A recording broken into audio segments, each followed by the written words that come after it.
네, 온라인 강의 두 번째 시간. 오늘은 2단원의 첫 번째 페이지에 있는 흥선대원군의 개혁정치와 통상수교 거부정책 교과서 88에서 92쪽에 해당하는 내용을 여러분과 함께 수업을 하고자 합니다.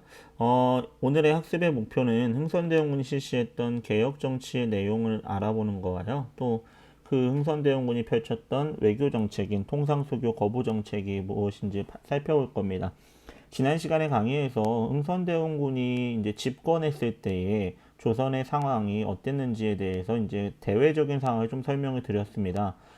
우리나라의 주변에 있던 중국과 일본이 각각 영국과 미국이라는 서양 세력에 의해서 문호를 개방하게 되고 조선 역시 이 서양 세력들의 침략에 차츰차츰 노출이 되다 보니 이 서양 세력의 접근에 대한 위기의식이 고조되고 있던 상황에서 대원군이라는 사람이 이제 집권을 하게 되는 시점, 바로 1863년의 시점이 왔었다라는 얘기를 했습니다.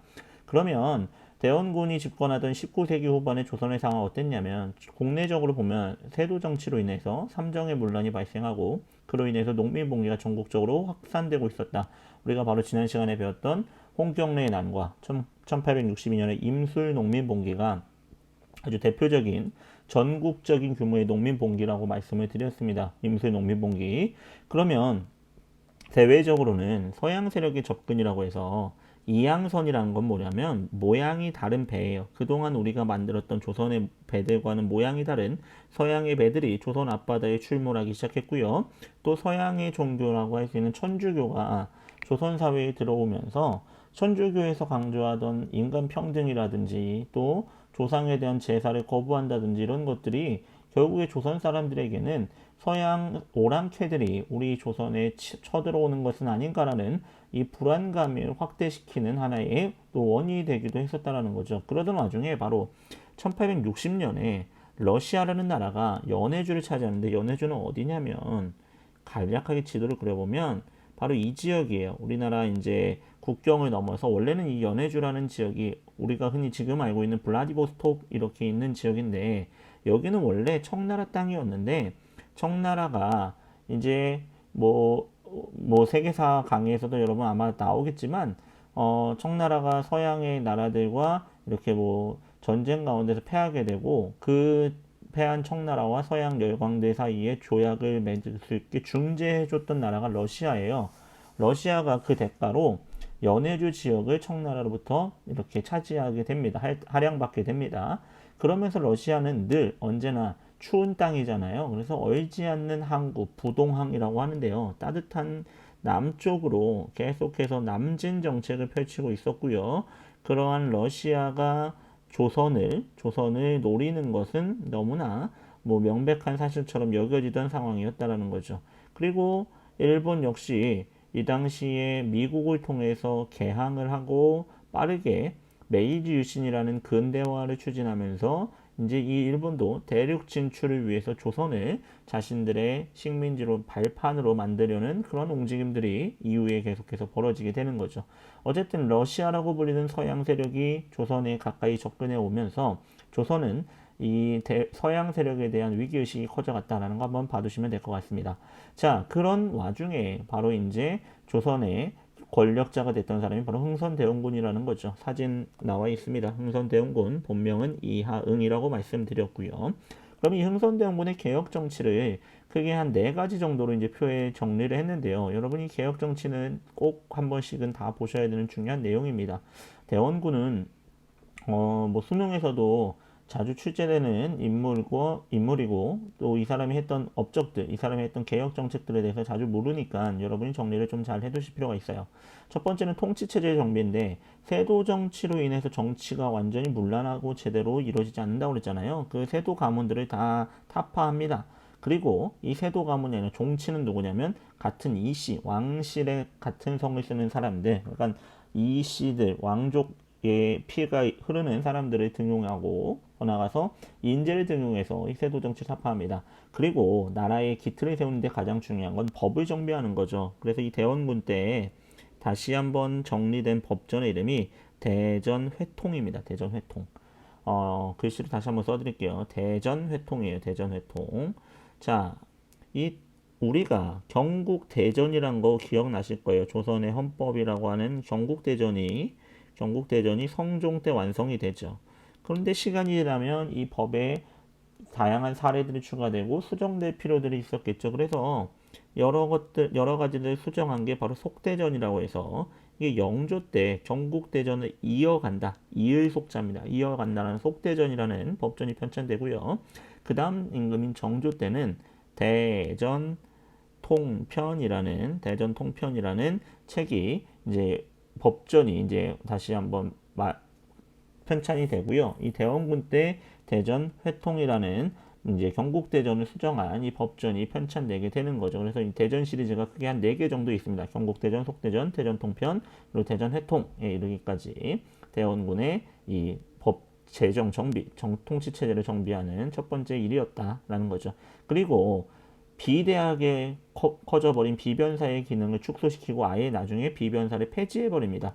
비변사가 원래는 외적의 침입에 대응하기 위해서 설치했던 임시기구였는데 양난 이후에는 이게 나라의 최고의 국정기구가 되면서 이 비변사를 장악한 몇몇 세도 가문들에 의해서 국정이 좌지우지되는 이러한 일들이 벌어졌잖아요. 그래서 비변사를 없애고요. 정치의 기능은 원래 최고의 국정기구였던 의정부로 돌려주고요. 군사적인 기능은 삼군부라는 부서로 업무를 나눠서 처리하게 합니다. 이게 이제 첫 번째 대원군의 통치체제 정비라고 할 수 있죠. 법을 대전대통을 편찬하고 세도 정치를 타파했다. 비변사를 폐지했다라는 거죠. 자, 그 다음에 이제 두 번째가 바로 뭐냐면 경복궁을 다시 짓습니다. 그걸 중건이라고 합니다. 다시 지은다는 뜻이에요. 경복궁을 그럼 왜 다시 짓냐? 임진왜란 때 불탔거든요.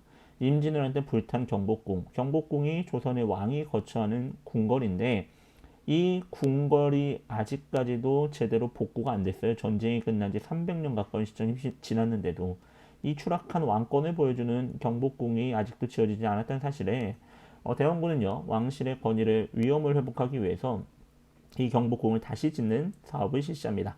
그래서 어떤 방법으로 그 다시 짓는 뭐 자금이라든지 물자들을 동원했냐면 첫 번째는 원납전이라고 해서 원에서 납부하는 돈, 이래서 기부금을 받아요. 근데 사실상 말이 원에서 납부하는 거지 강제적으로 뜯어갑니다. 양반들에게도 뜯어가고. 또 하나는 성문, 이제 조선의 안에서는 이제 사대문이라는 게 있었잖아요. 그 사대문의 통행세를 징수하고요. 이게 당백전이란 건데 큰 문제가 됐던 건데 이게 뭐냐면 당백. 돈을 무한대로 찍어낼 수가 없으니까요. 공사하는 데 필요한 돈을 무한대로 찍어낼 수 없으니까 지금부터 이 돈은 만약에 이게 예를 들면 여러분 그 전의 가치가 1원이었다면 자 여기 글씨 보이실 거예요. 당 100이라고 써져 있는데 이거는 뭐냐면 앞으로는 이 돈은 1원이 아니라 100원의 가치를 갖는다라고 해서 그 가치의 100배를 띄어서 사용할 수 있게 만든 화폐입니다. 말이 안 되잖아요. 갑자기 여러분이 들고 있는 만 원짜리 지폐 한 장이 내일부터 100배가 뛰어서 만 원에 100배가 뛰면 얼마예요? 100만 원이죠. 100만 원을 쓰인다고 하면 물가가 폭등하는 건 너무나 눈에 불 보듯 뻔한 일 아니겠어요? 그래서 이 당백전은 실제로는 5, 6배 정도의 가치밖에 뭐 이렇게 불과하지 않았는데 동전의 가치가 비상식적으로 막 뛰어버리면서 물가도 폭등해 버리는 거죠. 옛날에 100원으로 사 먹을 수 있던 게 이제는 500원, 600원 주고 사야 되는 상황이 발생한 거니까요. 물가가 뛰게 되는데 당백전을 발행하면서 경복궁 중건 비용을 마련하라고 했었다라는 거죠. 그리고 노동력은 백성들을 불러서 짓게 하니까 백성의 노동력 증발이 되죠. 그리고 경복궁 다시 지으려면 나무가 필요합니다. 나무를 구할 수 없으니까 나무가 모자라니까 어떡합니까? 양반들이 자기 조상들의 무덤을 지키기 위해서 무덤을 이렇게 가리기 위해서 심어 놓았던 묘지의 나무들을 벌목합니다. 그러니 이 경복궁 중건은 물가 폭등했죠. 당백전 발행으로. 또 과중한 노동력 동원해서 백성들의 민심 악화되죠. 또 양반들은 묘지림도 벌목해가고 아니 이 성리학 국가인 유교 국가인 조선에서 조상의 무덤을 지키기 위해서 심어둔 나무까지 베어가니 그리고 원납전이라서 강제로 세금 걷어가고 이러한 대원군의 정책에 양반이나 일반 백성이나 다 반발할 수밖에 없고 불만이 커져갔다는 거죠. 이 경복궁 중건이란 게 결국에 통치체제 정비와 함께 왕권을 재확립하는 왕권 강화를 위한 정책이었는데 이 두 개가 경복궁 중건 같은 경우는 민심을 악화시키는데 또 하나의 원인이 되기도 했다라는 것까지 한번 봐두시면 좋을 것 같습니다. 자, 그 다음에 이제 가장 중요한 민생 안정 정책 중에 하나가 삼정의 문란을 개혁하는 거였어요. 삼정 세 가지 세금 제도가 제대로 이루어지지 않으면서 농민들이 큰 불만을 가지고 있었다라는 게 이제 19세기 후반의 상황이었지 않습니까? 그래서 전정은요, 토지에 매기는 세금이었잖아요. 이거 어떻게 하냐면 양반들이 세금 안 내려고 숨겨둔 땅, 그걸 은결이라고 합니다. 숨겨둔 땅을 조사해가지고 거기다 세금을 부과하고요. 양전사업이라는 건 토지를 조사하는 거예요. 누가 얼마의 땅을 가지고 있는지 정확히 조사해서 세금의 징수를 정확히 하겠다라는 거죠. 이렇게 하면서 전정의 개혁을 하고요. 두 번째 바로 중요한 건 바로 이 호포제라는 거죠. 군정, 그 중에서도 군포의 문제가 굉장히 심했다라는 거죠. 선생님이 은연중에 얘기했지만 죽은 사람에게도 군포가 부과되고 젖먹이 어린아이에게도 군포가 부과되고 이웃 사람이 도망가면 이웃에게 대신 떠넘기고 친척에게 떠넘기는 이러한 군정의 문제가 가장 심각했는데요. 호포제라는 건 뭐냐면 군포를 원래 양반들은 면제해 줬어요.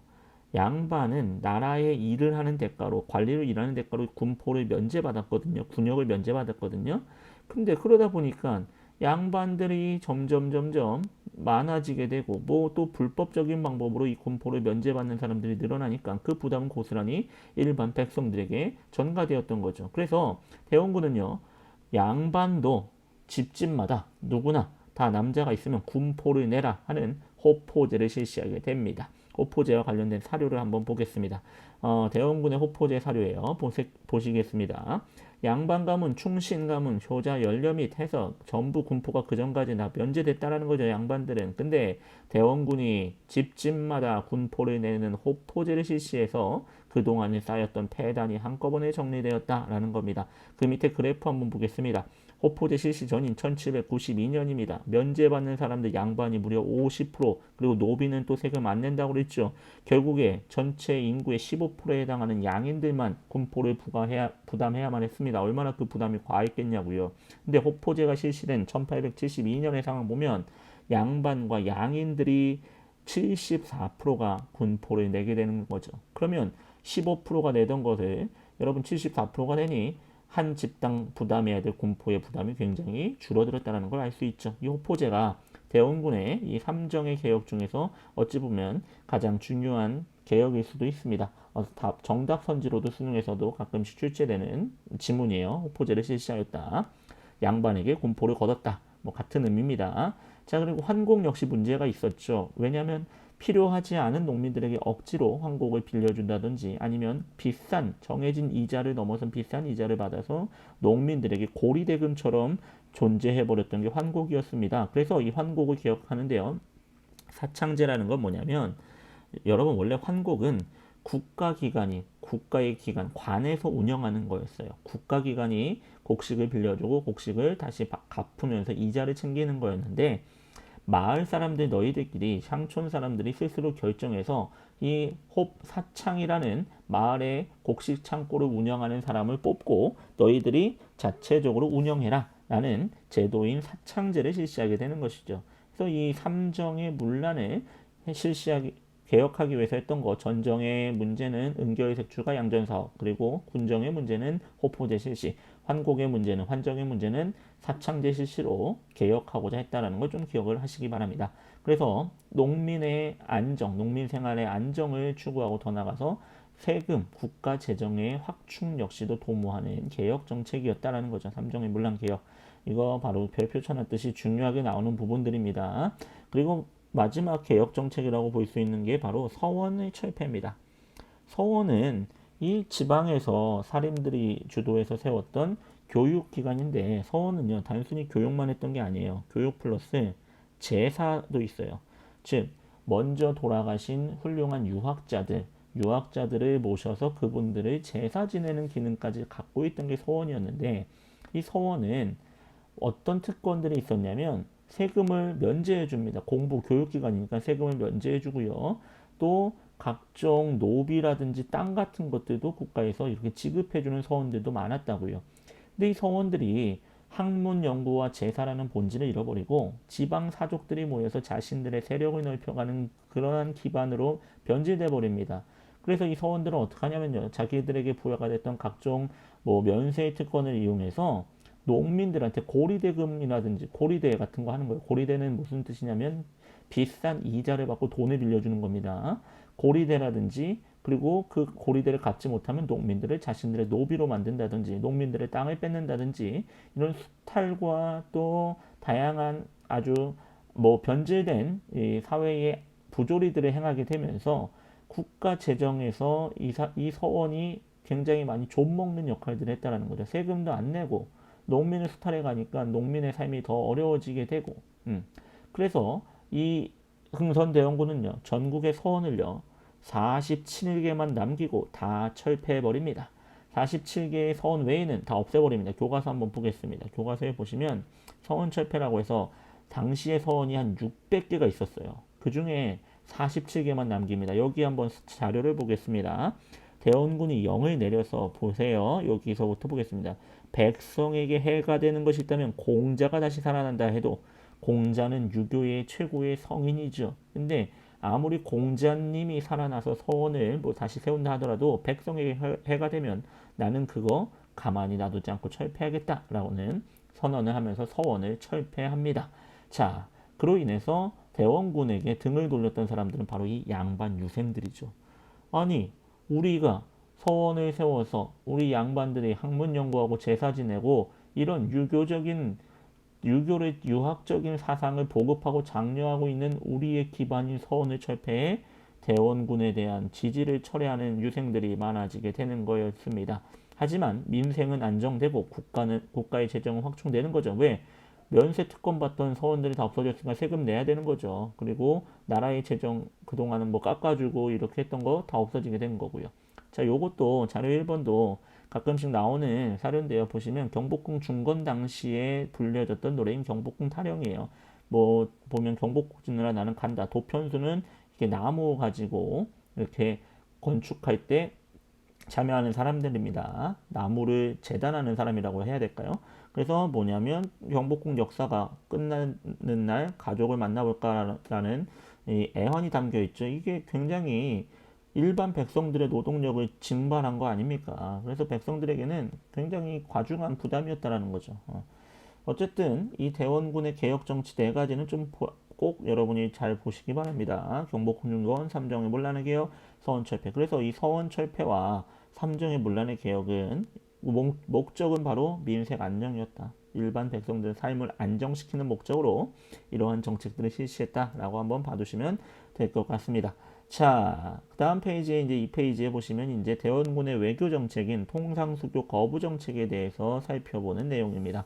여러분 일단 여기서는 사건의 순서들이 좀 중요해요. 연도와 순서들 몇 개 안 되는 사건이기 때문에 좀 외워두실 필요가 있는데 1866년이 병인년이에요. 병인년이고요. 1871년은 신미년입니다.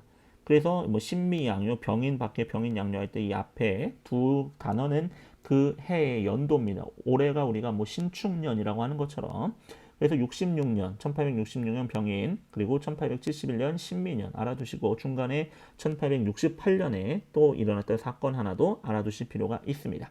자, 그러면 하나씩 살펴보겠습니다. 바로 첫 번째 빈칸에 들어갈 말입니다. 병인 박해입니다. 박해를 받았대요. 병인년에 누가? 천주교 신자들이요. 왜 그럼 천주교 신자들이 흥선대원군에서 박해를 받았냐? 병인 박해가 이제 1866년에 이 순서 보세요. 병인 박해가 먼저예요. 4월경에 일어나는데 정확한 연도를 뭐 연도만 여러분 보세요. 뭐 월까지 모르셔도 괜찮아요. 순서만 보시고 순서는 꼭 근데 좀 보실 필요가 있어요. 연해주를 아까 러시아란 나라가 차지했다고 했잖아요. 러시아가 연해주를 차지한 다음에 조선과 통상을 요구합니다. 통상이란 말은 뭐냐면 여러분 서로 교류하고 물건을 서로 팔고 이렇게 교역하자. 문호를 열고 우리가 서로 친하게 지내자라는 거예요. 근데 조선 입장에서는 러시아라는 나라가 낯선 나라예요.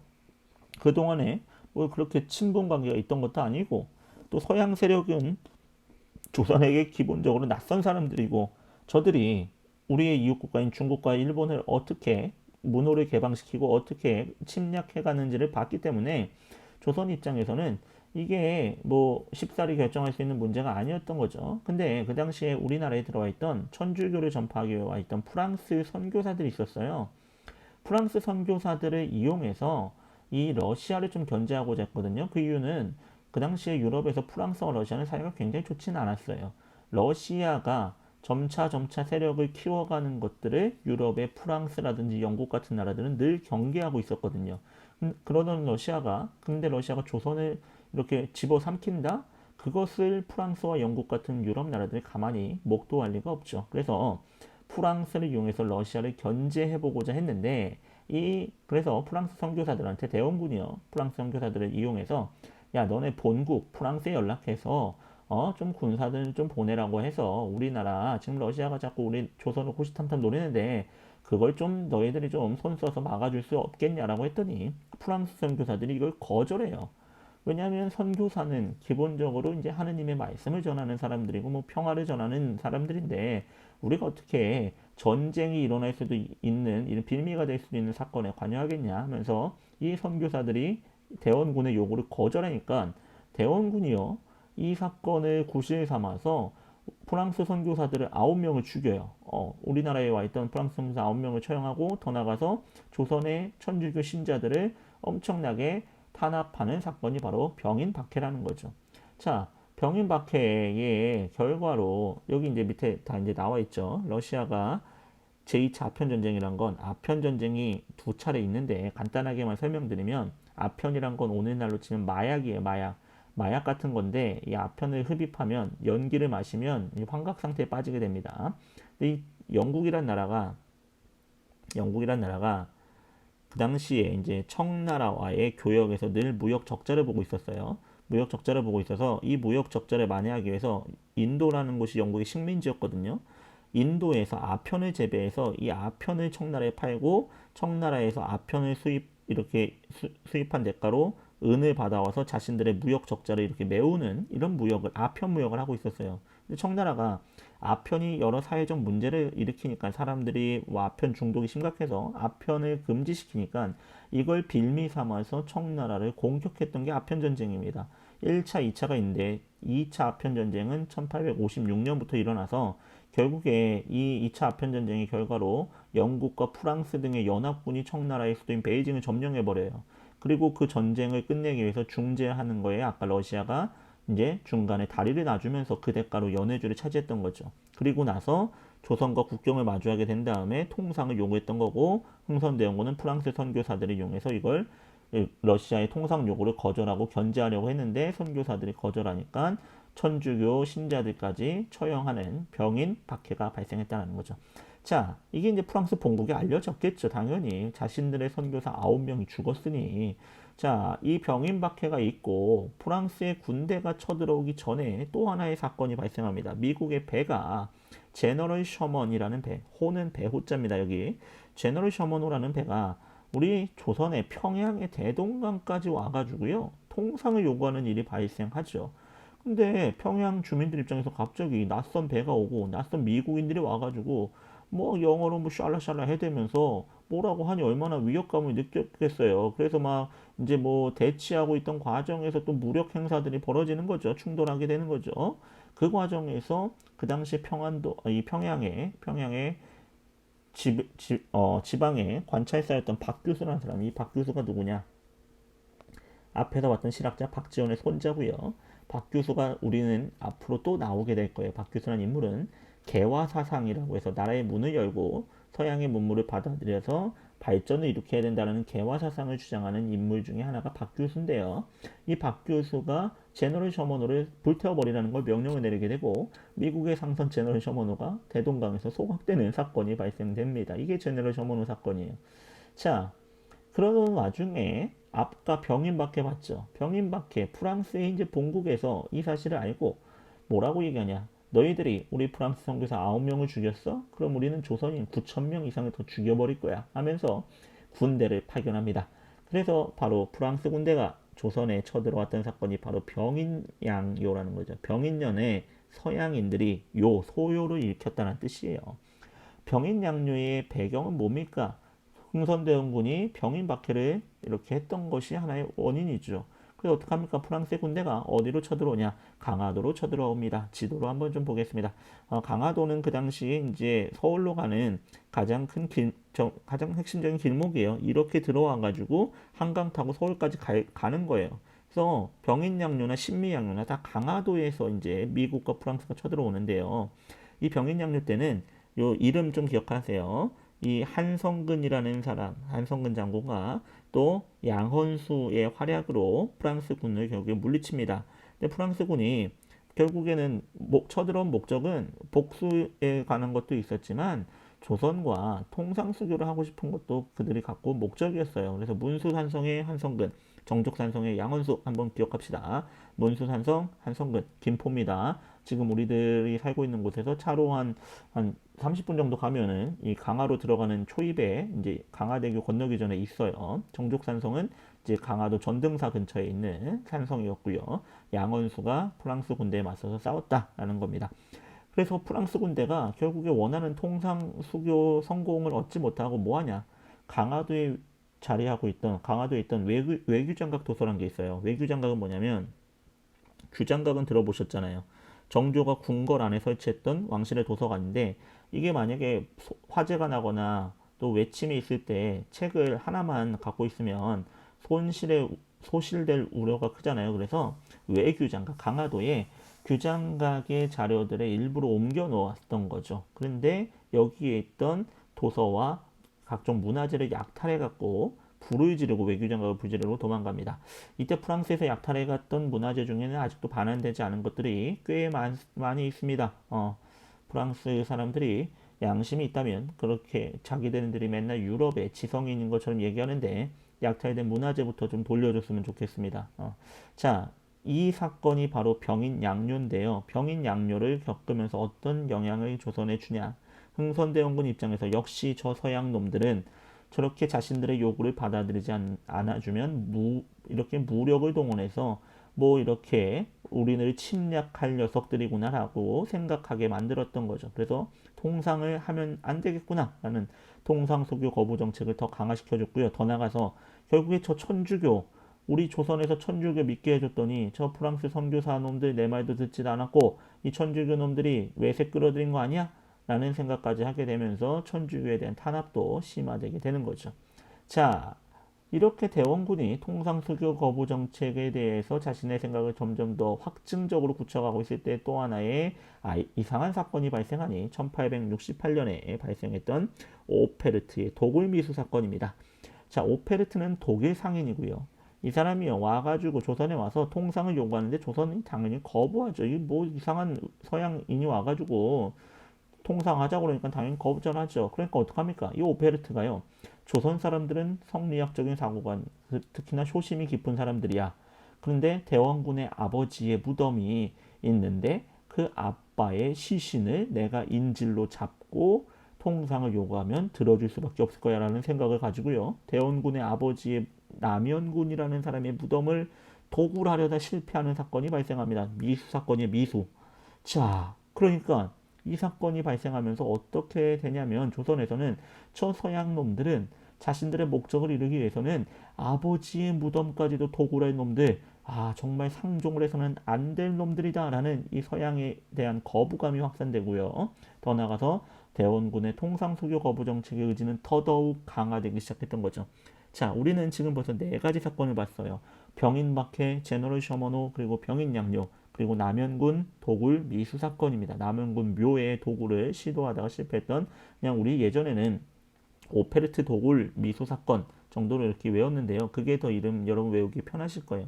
남연군보다는 오페르트라는 이름이 중요하니까. 자, 그러다가 우리 하나 까먹은 게 있었죠. 1866년에 미국의 배 한 척이 대동강에서 불타서 없어졌어요. 미국이 이 사건을 구실 삼아서 조선에게 복수를 해올 거라는 건 예상 가능하잖아요. 근데 왜 바로 쳐들어오지 않았냐? 1866년에 이 사건이 발생했는데 미국이 조선에 군대를 보낸 거는 1871년인 신미양요 때 5년 뒤의 일입니다. 그 이유는 무엇이냐면 이 당시 미국은 남북전쟁이라는 자기네들끼리의 내전을 치르고 있었고요. 전쟁이 끝난 지 얼마 되지 않은 시점이었기 때문에 이 조선에 군대를 보낼 상황은 아니었던 거죠. 그러다가 1871년에 니네 옛날에 병인년에 우리나라 배 제너럴 셔먼호 불태웠었지? 그거에 대한 복수로 우리 배상금도 지불하고 우리와 미국과 통상을 할 것을 요구한다라고 이렇게 요구를 해옵니다. 근데 당연히 조선 정부가 거부하니까 미국이 무력으로 해결하려고 군대를 보냅니다. 어디로요? 또 강화도. 또 강화도로 오게 되는 거예요. 강화도로 오는데 죄송해요. 강화도로 옵니다. 이때는 미국군에게 우리 이제 강화도 수비하던 지역들이 다 점령당하는데 여기 초지진, 덕진진, 광성보가 이제 다 점령당해요. 근데 이 광성보에서 끝까지 미군에 맞서 싸우다가 이렇게 사망하신 분이 계시니 그분이 바로 어제연 장군입니다. 어제연 장군. 그 당시 어제연 장군이 뭐 나라의 지휘관들이 가지고 있던 이 깃발 같은 것들을 이제 빼앗겼는데요. 그게 이제 나중에 미국이 돌려주게 됩니다. 그래서 뭐 예전에 설민석 아저씨는 이걸 이렇게 설명한다고 하더라고요. 신민년에 미국이 쳐들어왔다.